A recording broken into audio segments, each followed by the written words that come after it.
ఊరక ఉండి ప్రభుని నమ్ముకో. నీ బలము ద్వారా నీవేమి చేయలేవు, నీ జ్ఞానం ద్వారా ఏమి చేయలేవు, నీ తెలివి ద్వారా ఏమి సాధించలేవు. నీవు ఆలోచించి ఆలోచించి ఆలోచించి ఏది సాధించలేవు. నీవు చేయవలసింది ఏంటంటే ఊరక ఉండి ఆయన నమ్ముకో. ఆయన నీకు బలం ప్రసాదిస్తాడు. ఒక శాశ్వతమైన పరిష్కారాన్ని ప్రభు మీకు కలుగు చేయబోతున్నాడు. హల్లెలూయా.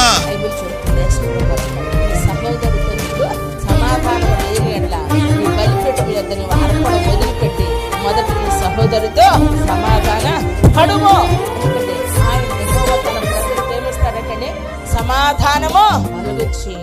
మనలో ఆశ ఉంటే, ఆ భయము భక్తి అనేది ఉంటే, స్తుతి కీర్తనీయుడా ఘనమైన నీ ప్రేమ నా హృదయ వీణపై శృతి చేసి పాడనా. స్థిర మనస్సు కలిగి బ్రతకాలి. కీర్తనీయుడా స్థిర మనస్సుతో ముందుకు నడుచుకోవాలి. నీ ప్రేమ నా హృదయ వీణపై శృతి చేసి పాడనా.